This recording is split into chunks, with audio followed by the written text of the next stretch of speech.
It's 10 o'clock. This is Sky News at 10, our top story.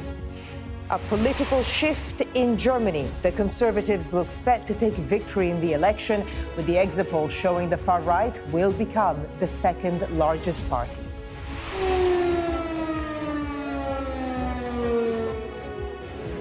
Protesters clash on the streets of Berlin as negotiations begin to form a coalition government, but the current Chancellor Olaf Scholz will not take part.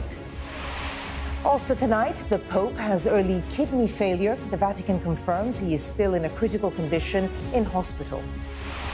Volodymyr Zelensky says he would give up his position as Ukraine's president in return for NATO membership and peace, a day before the third anniversary of the war. Standing by Ukraine, the Prime Minister agrees UK and Europe need to do more for defense and security ahead of meeting the US President next week. I've been saying for some time that we Europeans, including the United Kingdom, have to do more for our defence and security. The US is right about that. A body is found in the search for missing 23-year-old runner Jenny Hall. Plus, we'll take a first look at tomorrow's front pages in our press preview from 10:30.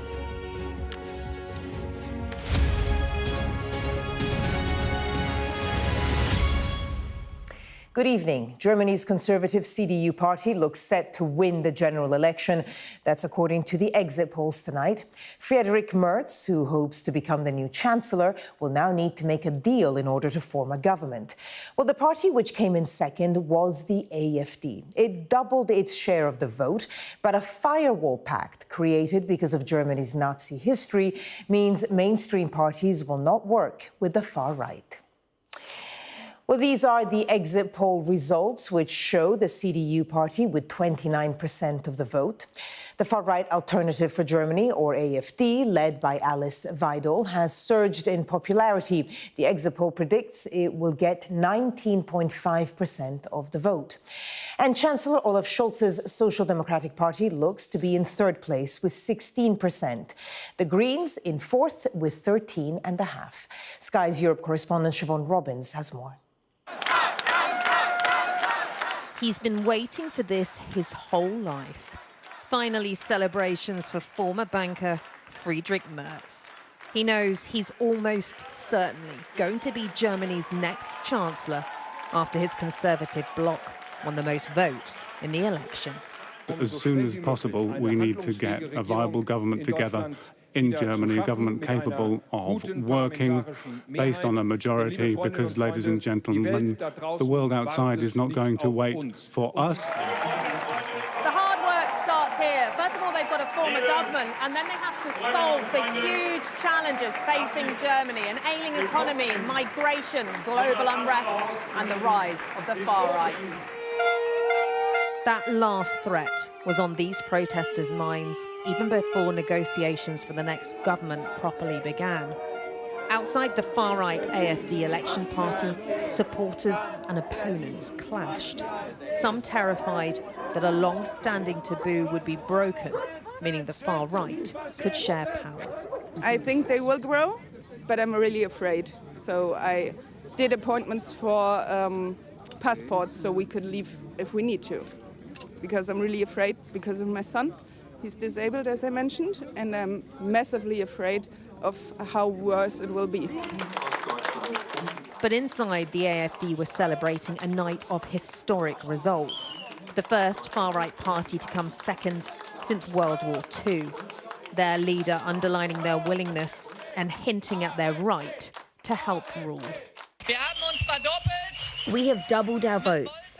They wanted to cut them in half. The opposite has happened. And I must say one thing. Our hand will always remain outstretched for participation in government, to implement the will of the people, the will of Germany. We are ready to participate in government. Currently, a far-right coalition isn't an option, so the next possibility is offering this guy, former Social Democrat Chancellor Olaf Scholz, and his party a seat at the top table. But Scholz quickly ruled himself out of any deal as he and his SPD supporters absorbed their bitter defeat. And some voters are also keen to avoid another broken coalition. I'm pessimistic right now, because of the situation that we will not have clarity. We will again go into a coalition, and again we're going to have half-hearted decisions. And in the end, it seems getting elected will be the easy part. Governing will be much harder. With the populists waiting in the wings, there is no room for error. Siobhan Robbins, Sky News, Berlin. And Siobhan joins us live now from Berlin. Siobhan, tell us more about what's caused this surge in popularity for the far right. Well, it's really interesting when you look at the exit polls. The first thing I want to point out is actually that there was record turnouts in this election. 83.5% of registered voters went to the polls. That is the highest voter turnout since Germany reunified in 1990. And as I was saying, when you look at the polls, over 70s predominantly went towards the CDU and the SPD, and it's young people who have gone to either the far right or the far left. And I think that really underlines, like we've seen in other countries across Europe, how young people are really feeling disconnected from mainstream parties. They don't feel like they stand for them. They don't feel like they're talking about the issues that matter for them. So that's one thing that the new government, when it's formed, really needs to keep an eye on, because the next election in 4 years, they're going to have a problem coming down the track. Now, we saw already reaction from around the world to this result, this initial result. One of the people who's come out to congratulate the Conservatives here is Donald Trump. And he tweeted saying, "The people of Germany got tired of the no common sense agenda, especially on energy and immigration. That has prevailed for so many years. This is a great day for Germany and for the United States of America."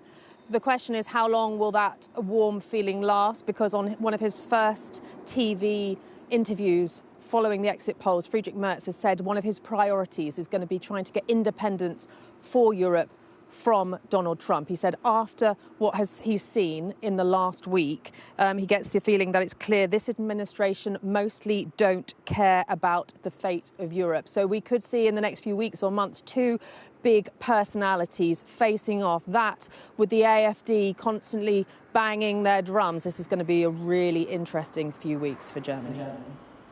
Siobhan Robbins with the latest there in Berlin. Siobhan, thank you.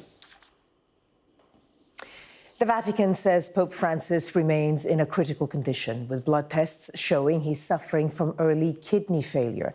The 88-year-old has now spent more than a week in hospital in Rome, where today he sent a message to people around the world. Our correspondent Lisa Holland reports from the Vatican. The morning after such a dramatic announcement that the Pope is now critically ill was loaded with anticipation for some word on his condition.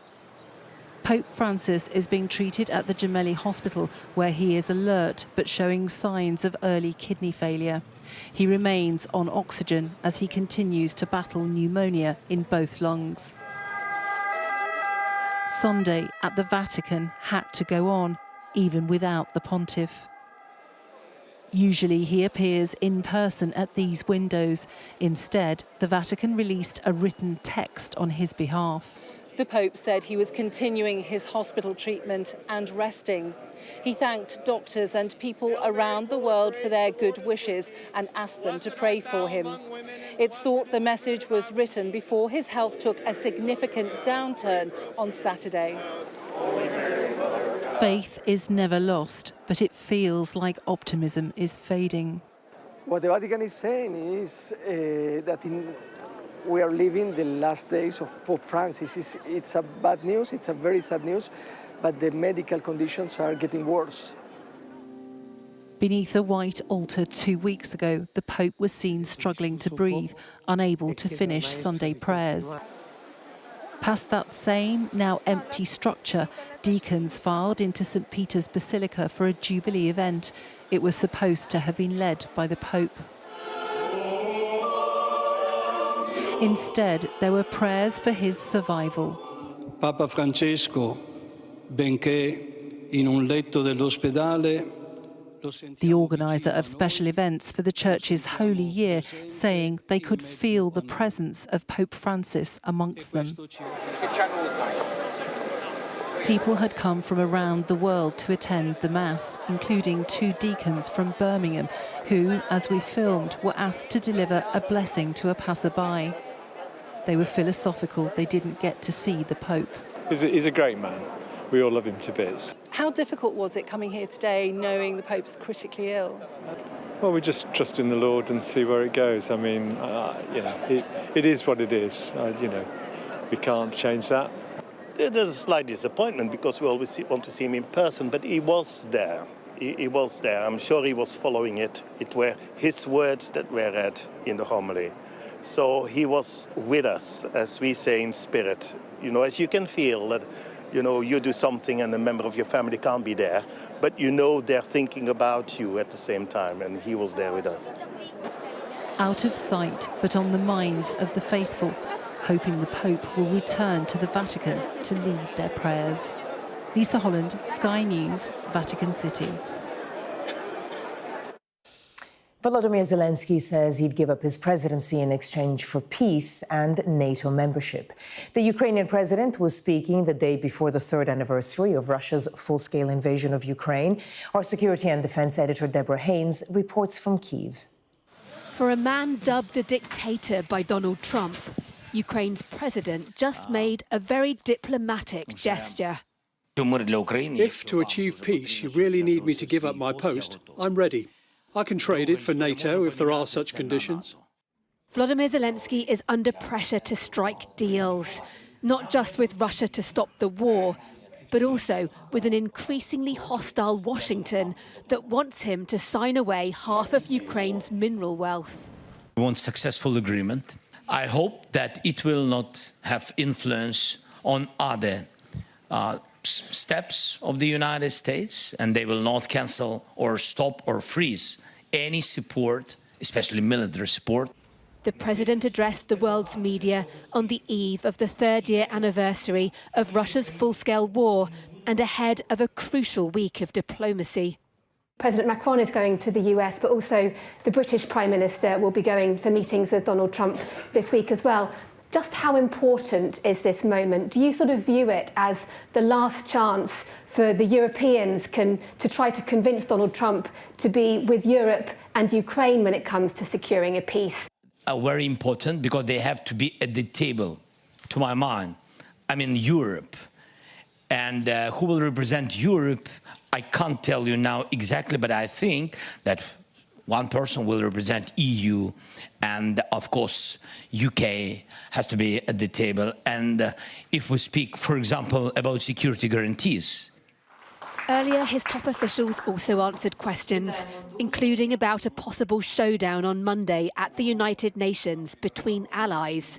In a sign of the times, the US is proposing a watered-down resolution on the war to replace one put forward by Kyiv that squarely blames Moscow for the bloodshed.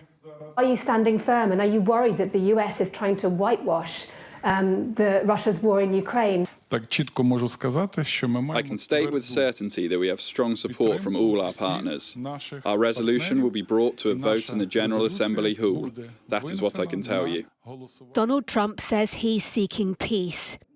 But Ukraine's military spy chief signalled Vladimir Putin just needs a pause to rearm. Mr. Budanov, how worried are you that Russia wants to start a wider war with Europe? Russia have their strategic goal. They never stop to achieve these goals. But right now, in my opinion, they would like to have a ceasefire for little Poles. And then when will they fight again? Thank you. Yeah, possibly. That's a risk no one here wants to take. Deborah Haynes, Sky News, Kyiv. Sir Keir Starmer has shown his support for Ukraine's president after Donald Trump called Volodymyr Zelensky a dictator. The Prime Minister will go to Washington this Thursday, where he's under pressure to increase defense spending. Our political correspondent Rob Powell reports.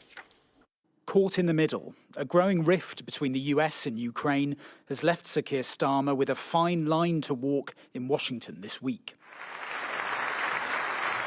Today at the Scottish Labour conference, no sign of any wavering on Ukraine. Peace only comes through strength. Nobody wants the bloodshed to continue. Nobody, least of all the Ukrainians.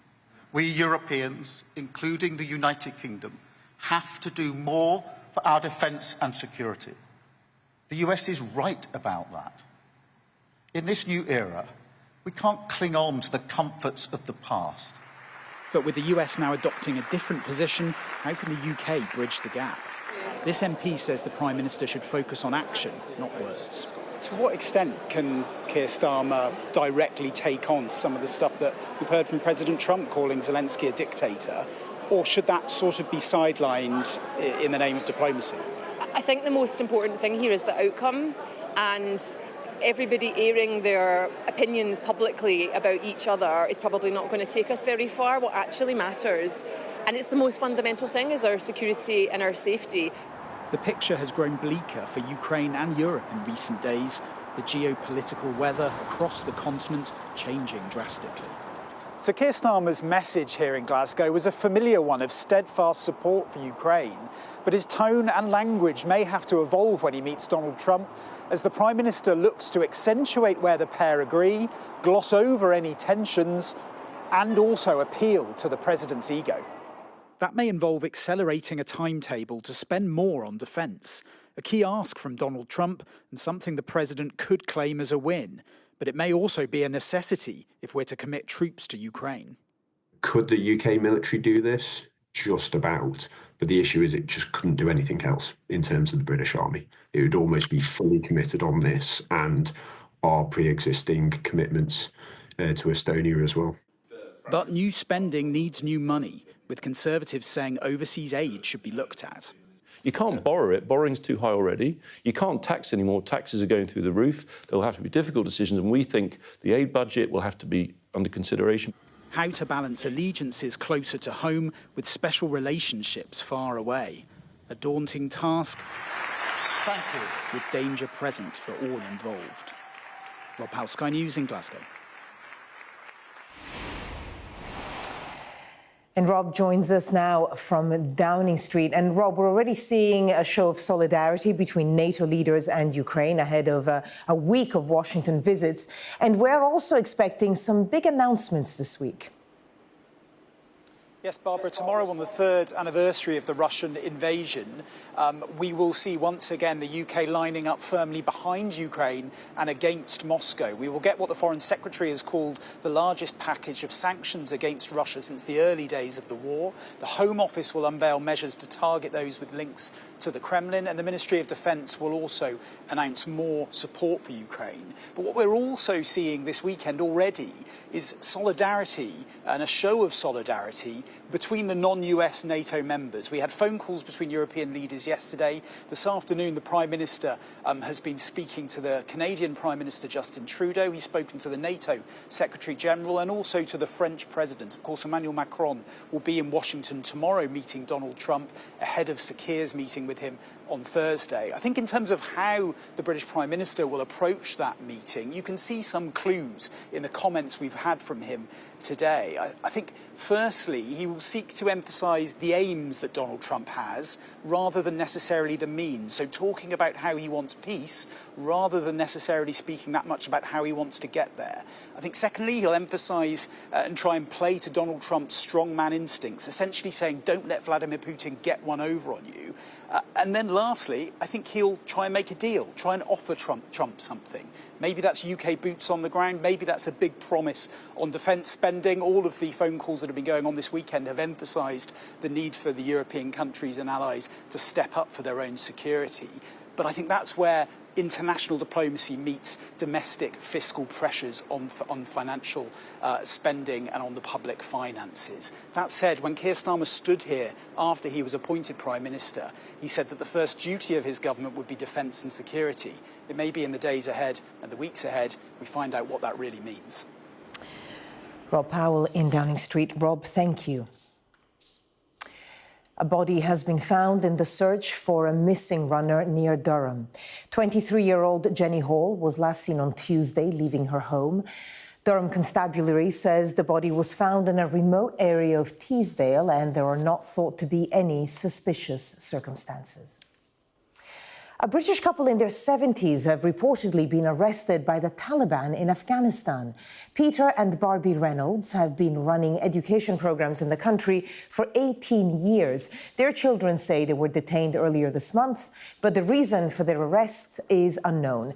The family have urged the Taliban authorities to release the couple. Israeli tanks have moved into the occupied West Bank for the first time in decades in what Palestinian authorities have called a dangerous escalation. Israel's defense minister says troops will remain in parts of the territory for the coming year. It comes after Israel delayed the release of more than 600 Palestinian prisoners. Tonight, Hamas said it will not hold further talks unless Israel frees the prisoners as agreed. Hundreds of thousands of people have attended the funeral of the former Hezbollah leader Hassan Nasrallah in Beirut as Israeli jets buzzed overhead. He was killed in an Israeli airstrike in the city last September in what was seen as a significant blow for the Iranian-backed militant group. Our international correspondent Alex Rossi reports now from the Lebanese capital. The Hezbollah faithful packed into Lebanon's largest stadium to show their support for the group and pay their respects to their charismatic leader, Hassan Nasrallah, who was killed in a massive airstrike in September last year. His coffin was paraded around the ground, whilst mourners wept and tried to clamber on board the motorcades. But as their tears fell, Israeli jets roared overhead, a sign that the latest conflict is over, but the war has not really ended. Many question how easy it will be for Hezbollah to make a comeback. Its leadership's been decimated, it's lost large numbers of fighters and much of its weaponry. Its new leader, Naim Qassem, vowed that the resistance will not be broken. Hassan Nasrallah had led Hezbollah for 32 years, transforming it from a militia into an army with regional power.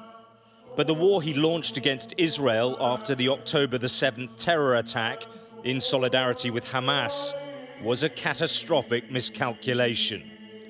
The group was battered by Israel's military, and despite the show of loyalty here, its grip on Lebanon has been weakened. Outside the stadium, tens of thousands of supporters turned out, the streets filling with those who'd come to say goodbye. This is our hero. He died for every person who is suffering in Gaza and in Lebanon. These people, the resistance they have will never, even if Sayyid Hassan left, it will never die. And for the movements, the number of people coming out on the streets is important as it tries to project strength and revive its image. But with the group's Iranian patron also weakened and its ally in Syria fled after the revolution, it will not be easy to rebuild.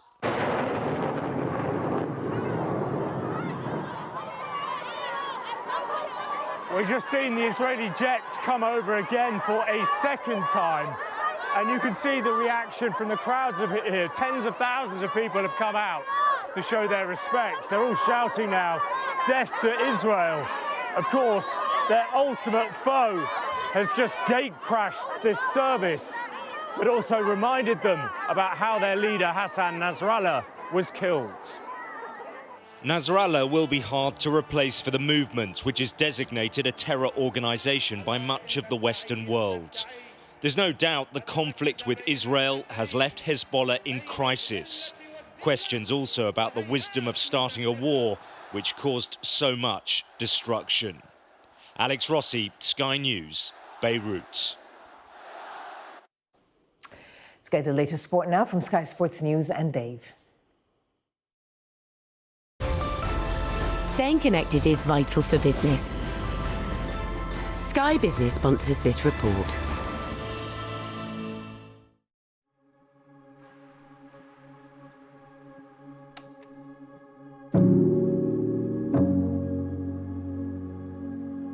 You got more chance winning the lottery than making it as a professional footballer. Player now, they have much more responsibility. I've heard all the stories, anecdotes from old friends. I think your responsibility is to guide them in the same direction as I went myself. The route to the very top. Everyone would like to be a footballer, but there's only a certain few of us that are lucky enough to go and be that. Young people devastated once they've been released. I'm forever searching for Matthew. I've seen how the academies work. Success is reaching your full potential. From different areas of the pyramid. Thank you to everyone at Exeter for all you've done for me. It's clear this country is producing good players. But are we giving them the whole package? I want to help.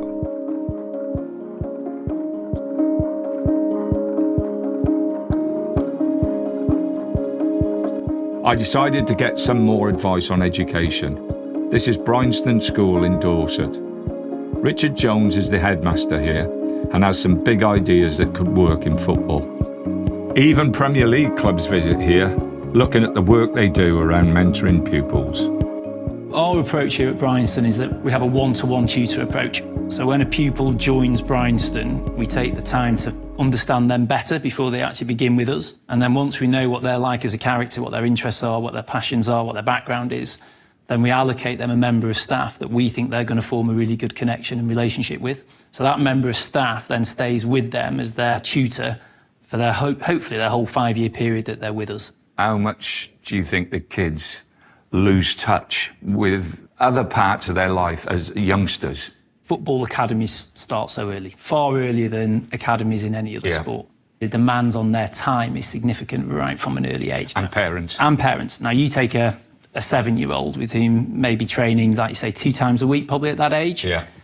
If they're getting back home at 7:30, 8 o'clock at night, by the time they've had their tea, get to bed, all that sort of stuff, the impact on a 7-year-old that's going to have on their education for the rest of their week is going to be pretty significant. Obviously, those demands grow and grow and grow as they go through an academy system. And I guess my concern is that the football becomes the priority. The education looks like the add-on. I think within the football setup, from what I've observed, the challenge is how do we maybe rebalance that so that education is the core, because that's the biggest gift we can give our children is a good education. How do you marry up the educational system to the academy system? We need to build a system whereby those children that fall out of the academies have a safe space to fall back into. And what does the programme for football look like? Can there be a games programme that schools like Bryanston are involved? Sky Business sponsors this report. Well, that was Sky News at 10. Coming up, we'll take a first look at tomorrow's papers in the press preview. Tonight, we're joined by Phil Rosenberg, President of the Board of Deputies of British Jews, and Eva Santina Evans, political correspondent at Politics. Joe, welcome both. Among the stories we'll be discussing this on the front of the Financial Times about the German elections.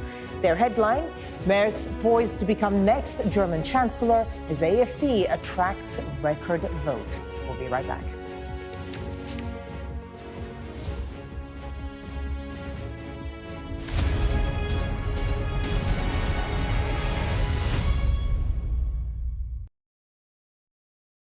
First Minister, how are you? Good morning. Good morning. Very nice to see you. How are you feeling? Looking forward to getting into the parliamentary chamber. Are you any further forward to making a decision? No, it's an important day today. All of the claims were in line with my parliamentary duties, so I'm making that clear to you, Conor. He was a Scot through and through. He was a very good politician. Alex Salmond was controversial, he was a disruptor, but above all, he was respected. Will you resign if you lose this week? Again, I'm not planning to, of course, lose the vote of no confidence. I'm planning to win that vote of no confidence. His face said it all. My intention to stand down as party leader. This is now a storm with deadly consequences. How are they feeling? They're a bit scared at the minute. We've been told to evacuate. How are you feeling? Devastated. Hundreds of homes were wiped out by flooding. I'm Conor Gillis, Sky's Scotland correspondent. It was probably the darkest time in my life. Scott is 5 years sober after a cocaine addiction left him close to death. Scotland has a shameful record, worse than England, the worst in Europe. Why not just say you failed? Because then you might get more respect from families who've lost loved ones. This is where one of the UK's most prolific rapists thought he'd got away with murder. Sky News can reveal that former sex workers had told police he was sexually violent. My Emma. Free wherever you get your news. It's over, isn't it? The Americans say he is, Rossi, a fraudster. This has been one of the most bizarre cases ever heard in a courtroom in this country. A dangerous murderer. Do you think you'll ever be able to forgive Andrew Innes after this? She said she can forgive him, but as long as he's behind bars. By doing the right thing, it's destroyed your life. They terrorised me. They intimidated me. Sky News, the full story first.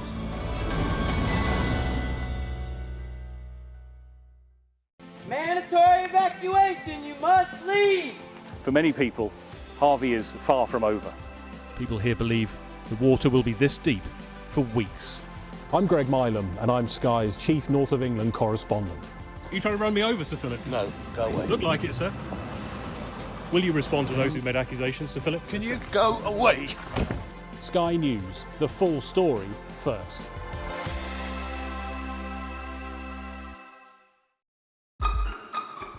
We've got your Sunday mornings covered.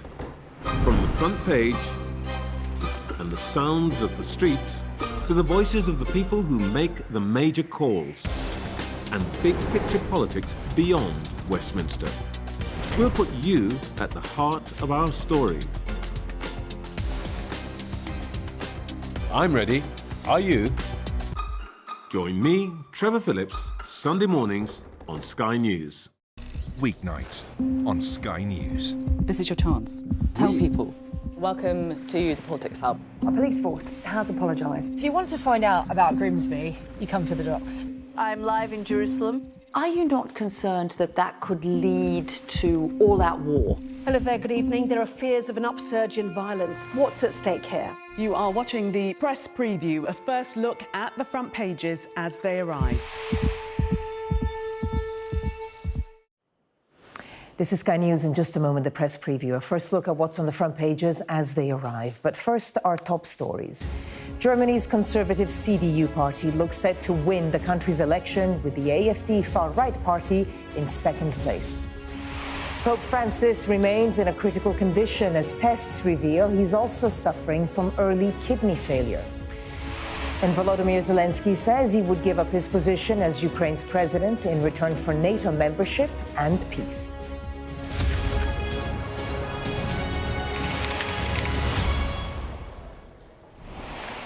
Hello there, you're watching the press preview. A first look at what's on the front pages as they arrive. In the next half hour, we'll see what's making the headlines with Phil Rosenberg, President of the Board of Deputies of British Jews, and Ava Santina Evans, political correspondent at Politics Joe. First, let's take a quick look at what is on some of those front pages. Well, the German elections and the rise of the right are lead story in the Financial Times. The headline, Merz poised to become next German Chancellor as AfD attracts record vote. The Times too goes with the German elections, saying the AfD party swept up millions of young and working class voters. This is The Guardian. Conservatives set to lead German coalition as far-right party surges. Volodymyr Zelensky's statement that he'd willingly quit as president of Ukraine if that was the price of peace is the top story in The Telegraph. That's also the main item on the front of tomorrow's Metro. The Sun claims an exclusive with a report that over 80 deaths in the UK have been linked to people taking the weight loss drug Ozempic and Mounjaro. The Eye reports that Labour's plan to build 1.5 million new homes is under threat because of a shortage of skilled building workers, including bricklayers, carpenters and plasterers.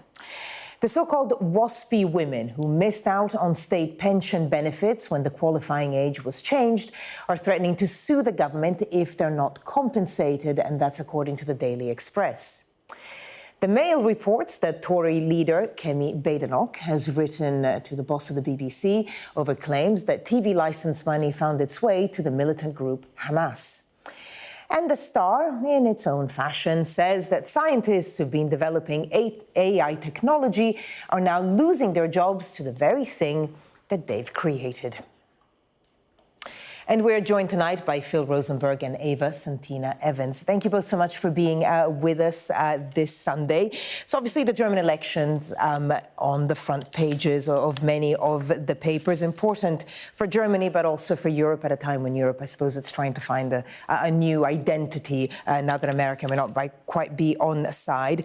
Let's start by looking at the front page of the Times. Eva, if we can start with you. Their headline, hard right on course for big gains in Germany. The Conservatives won, but the far right did very well. This is a fascinating headline, isn't it? Because you've got the Conservative CDU party, who's, the incoming Chancellor, will have a very different relationship with Donald Trump to what we've seen before. He's very questionable about the Americans, and he'd like to focus he'd like to gain more support in Europe and perhaps wean off of American support, which is a story in itself.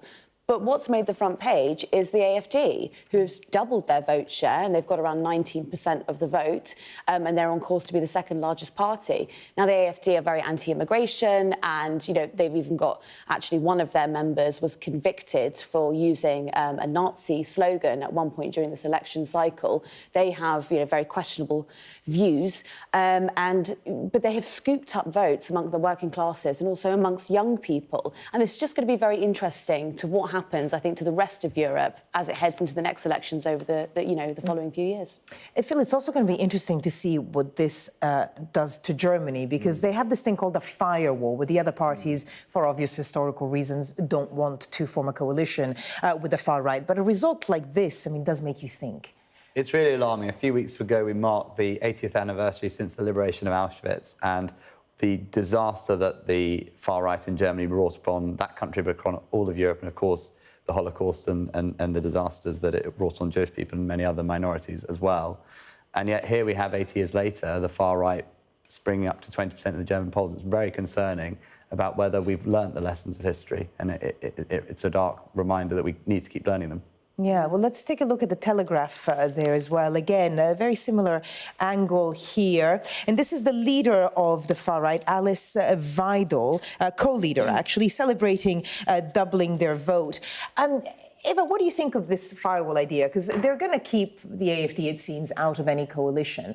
But there is a risk that that could cause even more resentment among the people who obviously vote for them and are alienated from the mainstream parties. This is the tightrope that you end up walking, because, I suppose that the moral case is that someone who's leading a party that has got members who have got, Nazi tendencies and are extremely anti-immigration and can be viewed as dangerous should not have a space, potentially, on the political stage in Germany. But if you're not working with a party that has now scooped up 19% of the vote, you're denying voters what they've asked for, and then those views become more and more entrenched, and then you see a situation perhaps like, what we have with some of the MAGA movement in America and the Donald Trump supporters, who are a bit more on the further right to where the sort of centrist Republicans might normally find themselves. Denying those people a vote only entrenches hatred in a way that can actually end up being more dangerous. Yeah, and we are seeing, at any rate, sort of far-right parties are influencing the centre-right as well. And Angela Merkel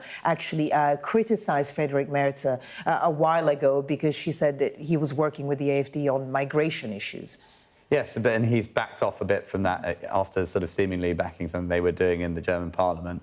I think it's worth saying that over 80% of Germans didn't vote for the AfD, they voted against them. So I think it's OK to say, actually, other parties should coalesce to keep them out. I think, obviously, in a lot of places, we need to think about how we deal with some of the concerns that are being raised, not necessarily aping the far right, but also understanding that there are legitimate concerns about the economy, about public services, about immigration, that we need to find constructive, positive solutions to. Otherwise, the far right may keep rising. Which is the situation we, arguably could find ourselves in here at the next election. If you continue to deny people access to jobs, access to good housing, unfortunately, people look for an alternative government. OK, let's take a look at the front page of the Financial Times, because like we've been saying, the AfD angle is kind of dominated. But let's look at the man who's likely to become the next German Chancellor, and that's Friedrich Merz here, poised to become next German Chancellor. As AfD attracts record vote, they go with that line as well. It's quite a time right now. Germany's government always matters within Europe, but especially now, Eva, when Europe is trying to find a new identity, now that the US looks like they may not be quite as supportive, it really is important that the coalition in Germany is strong. strong. And, you know, immediately this incoming chancellor is sort of gung-ho anti-American almost, or sort of declaring that he might not need the support of Donald Trump in a way that Angela Merkel and Olaf Scholz absolutely would not have, you know, relinquished that support so early on. He's suggesting that actually perhaps talks with France and the UK about possible support with nuclear that we have could be the way going forward, which is an interesting move around, I suppose, for the Western world order. Yeah, what have you made of it, Phil? I think there's an opportunity for the UK, France and Germany to draw closer together to strengthen that centrist bloc and kind of find a constructive way to negotiate with Trump on the one hand by using the kind of full power, full spectrum of Europe and European allies working together whilst also facing down common threats like Russia. OK. Let's take a look now at the front page of The Telegraph, because there was another development in, you know, it's been quite a week, hasn't it, when it comes to Ukraine and Russia and European relations. And this was about Zelensky saying that he would quit as president if it brings peace and also if it brings membership to NATO. I suppose quite a clever move here from Zelensky, Phil, because that's sort of one of the many things that the Americans had been asking for. What a hero, first of all. I mean, throughout this really difficult period of his country being under attack, President Zelensky has really shown a real leadership in really the most difficult circumstances. But here I think he's actually playing Trump in his own game a bit, sort of throwing a new idea out there, creating a bit of confusion that can be helpful sometimes in terms of unblocking concerns and shifting the conversation away from some of the American attacks on him and on Ukraine's position to being, actually, here's a guy who's prepared to be constructive. He's not here in it for his own position. He's been accused of being a dictator, but actually he's prepared to relinquish power. I think the smart thing to do. Ava, do you think it will work? I mean, he's not quite... I mean, he said that he will step down, you know, if it will bring peace, but he's not quite, you know, relinquished all power because he's also fought back against Trump's potential plan to take over, you know, a lot of the minerals in Ukraine, have access to ports, you know, this $500 billion deal that Trump is after in order to secure peace in Ukraine. You know, Zelensky on the front of The Guardian has said that he's, you know, holding strong and he won't acquiesce to that. But what's interesting about this story, actually, is the Labour line on it, because the Labour government's line seems extraordinarily confused today. You know, on one hand, you've got Starmer making this deal with Macron that when they go over to Washington, they are going to stand firm in the face of Donald Trump. But then you've also got the Education Secretary, Bridget Phillipson, who this morning actually said that we should be picking up the phone to Russia. And I think that's the first time that any representative from the UK government has said anything like that before. The line just seems rather confused. I guess they need to get over the confusion because Keir Starmer is going to the United States this week to meet Donald Trump. Indeed. And I think he's got to be quite firm, but also quite smart. If I were him, I'd be sort of taking Donald Trump's own lines and playing them back to him. America first, make America great again. America first's interest is not in a strong Russia. Russia's a strategic adversary. Of course, China's stronger. But Russia has spent decades trying to undermine American hegemony, and that is a key threat. You know, Russia is much closer to America across the Bering Strait than it is to our country, and having an emboldened Russia is not in America's interest. And making America great isn't just between the two coasts of America, it's America's position in the world. And so this great deal maker, can he forge a great deal? You can't forge a great deal by giving everything away before the negotiation starts. So I'd be looking to push back to Donald Trump his own narrative about what he's seeking to achieve, and saying, here's how you achieve it, not by surrendering Ukraine's sovereignty. And with Donald Trump, I think that it was Fiona Hill, actually, I think it was this morning, who said that the way that you need to appease him is you need to make him feel that he is on the winning side at all times. So essentially you need to go over there and you need to talk to him like a child almost and say, no, the winning team is actually backing Ukraine. So that'll be an interesting conversation for Starmer. And do you think the Prime Minister is the man to do it, both of you? I think so. I think he's taken a very smart approach to Trump, not to antagonise, to try and keep some firm lines, but also keep Trump challenging. apparently quite likes him. I think so. That's certainly what he said. And, you know, they're in very different political traditions, so that's quite a feat and impressive, actually. But at the end of the day, regardless of the incumbent of either office, the US and the UK are two of the most important allies.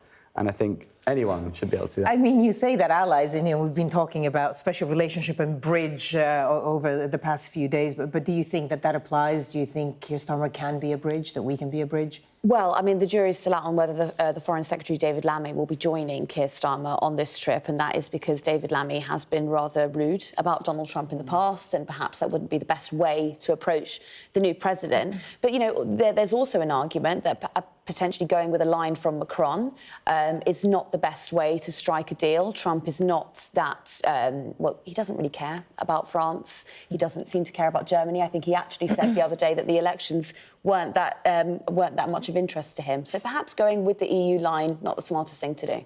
OK, well, we'll see how it develops, and he is, of course, flying out on Thursday. Phil, Eva, stay with us. Still to come here on the Press Preview, the latest on the Pope's condition and his message to Catholics around the world.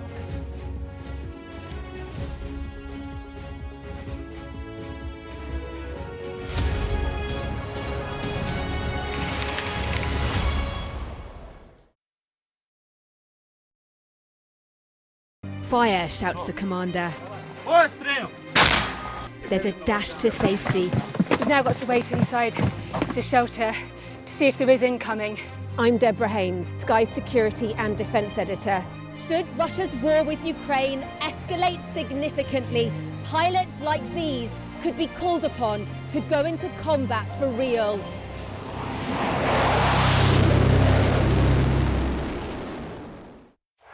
I witnessed the complete destruction of a place linked to my childhood memories.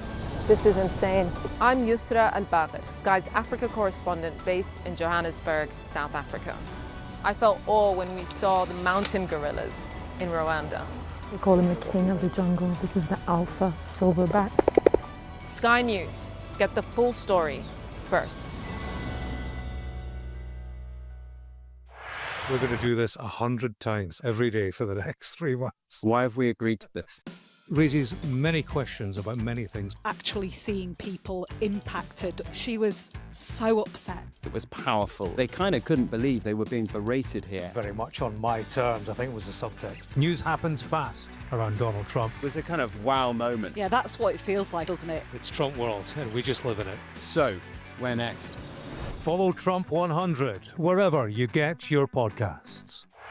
I'm Alistair Bunkle, Sky's Middle East correspondent based here in Jerusalem. The only way into Gaza for us right now is with the Israeli military. We've just reached the centre of Khan Yunis. The IDF had brought us in to show us a tunnel network under a residential neighbourhood. At the end of the day, it's war at the top. It's war down here. Sky News, get the full story first. There's always more to the news than a headline. We want to discover, to delve a little deeper, to find out what's really going on. Explanation, analysis, the people at the heart of every story. I'm Neil Patterson, and this is the Sky News Daily Podcast. So, by the end, we'll hopefully all understand what's going on in the world just that little better.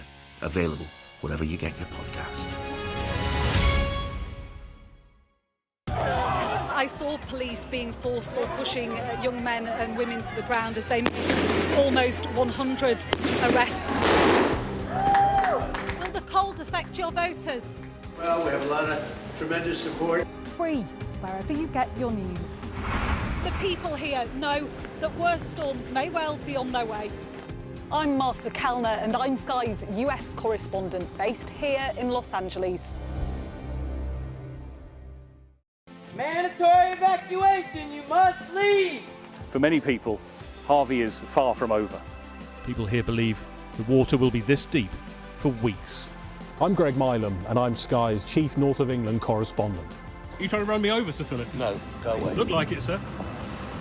Will you respond to those who made accusations, Sir Philip? Can you go away? Sky News, the full story first.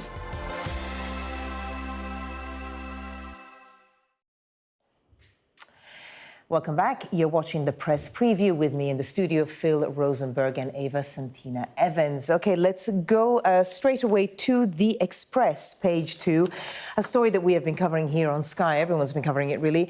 The Pope is ill. We all know he's had respiratory issues. And now there's also, I mean, it's not full kidney failure, but early kidney failure. Eva? Yeah, I mean, this has been a developing story over the weekend. I mean, he has been... Well, he's been in and out, hasn't he? God, there's no good way to sort of describe someone's illness. But yes, I mean, he has, the Vatican have said that he is stable. He has been suffering from pneumonia, but we're now hearing about potential kidney failure. Gosh, you don't want to give an end date, do you, to someone's death? But Catholics are watching. Yeah, absolutely, Phil. You know, for the Jewish community, we wish him a refuah shalema b'karov, a full and speedy recovery. A great holy leader, holy man I've had once the pleasure to meet, and so we pray for his full and speedy recovery. Yeah, and it did seem like today he was getting a little bit better, or at least, you know, he'd got worse yesterday, whereas today it seemed like he had stabilised. But of course, we'll keep an eye out on his health here. If we go to the Daily Mail, page 1, this is about a documentary that was aired on the BBC from Gaza about the war there. Phil, explain to us what it is and what Kemi Badenoch specifically is saying. So there's been a lot of concern, again, over the last week, but this is an ongoing story, that the BBC is just far too credulous to the positions of a terrorist organisation, Hamas.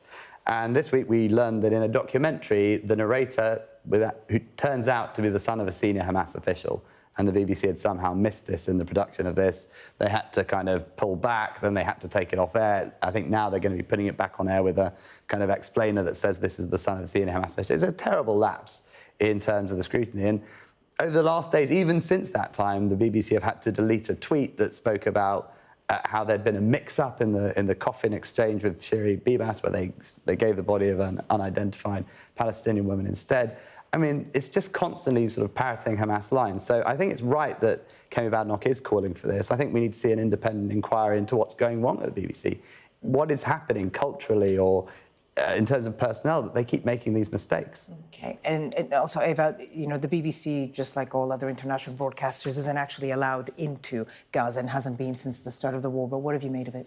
Well, it's exactly that point, but it's also in tangent with the BBC. This documentary, it was an inside look, and, you know, we are not actually able to see inside Gaza. So this was a proper look inside what it's like living in a war zone. Through the eyes of children, so this is... Yeah, absolutely. But the problem what I don't understand is why does the BBC get this so wrong? That context strap is so important, and it would have been extremely easy to do, to contextualise who is speaking to you. And I also think the viewer deserves to know who is being spoken to. But I don't really understand why Kemi Badenoch, as leader of the opposition, is getting involved in this side of the debate. We do not hear from Badenoch on foreign policy. We had to drag a statement out of her about Ukraine. We very rarely hear from her about Israel-Gaza.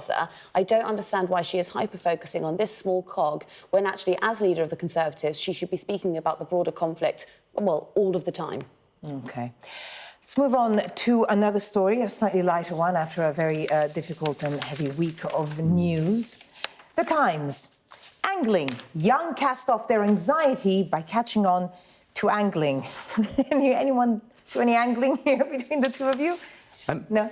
Go on. You haven't, but I have been there while other people have been angling. You're an observer of angling. I've been an observer. It's very difficult, I think, in London, apparently, to get a licence to go fishing. But this is sort of in tandem with a lot of young people have been taking up allotments and they've been gardening on there. But tell us what this particular story is. Sorry, so this is about returning to fishing, and it's young people who are trying to get away from social media, trying to get off their phone as they're turning to the great outdoors, and they're going fishing. But I mean, the funny thing is as well is this is really cropped up all over social media. So you see a lot of young people on TikTok sort of doing this like a day in my life as an angler, and it's just so extraordinary. So angling specifically is cropping up on TikTok. It's extraordinary. It's very incongruous, isn't it, the two activities? So it's quite good fun.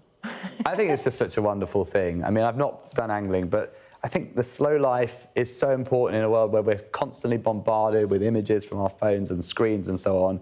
it's great that young people are getting outdoors and taking things at a sort of more gentle pace, being able to be more reflective, being closer to nature. I think there's everything to like about this. I think it's part of a trend of maybe a rejection of, whether it's social media or being glued to our phones, bad enough for, people who are a little bit older, but, teenagers who've literally grown up with it or people in their early 20s. I mean, you do see a lot of it, as you were saying, Eva. Yeah, it's all about getting off of their phones. And it's, we've seen young people turning away from alcohol, turning away from going clubbing and, well, even turning away from actually like a lot of... going clubbing is the opposite of being on your phone. Yes, but, well, I mean, you might, but anyway, they've turned away from all of these things that perhaps I used to enjoy, my generation used to enjoy, and now they're turning to the great outdoors.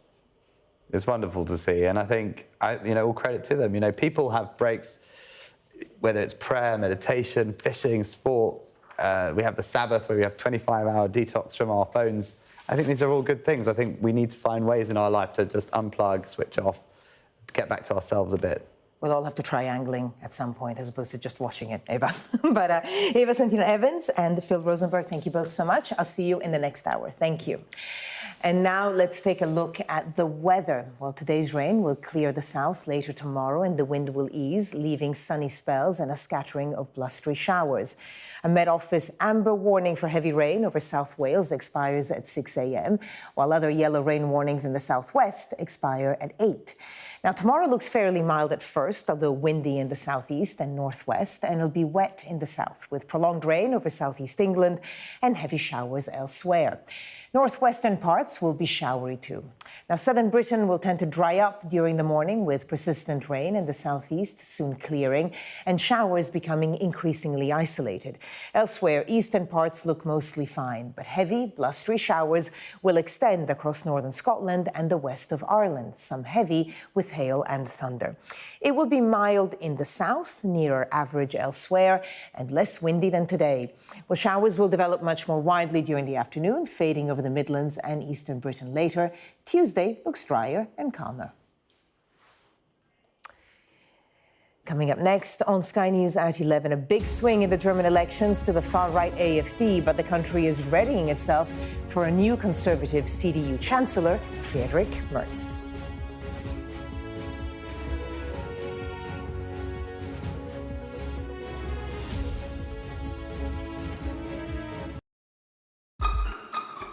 We've got your Sunday mornings covered. From the front page and the sounds of the streets to the voices of the people who make the major calls and big picture politics beyond Westminster. We'll put you at the heart of our story. I'm ready. Are you?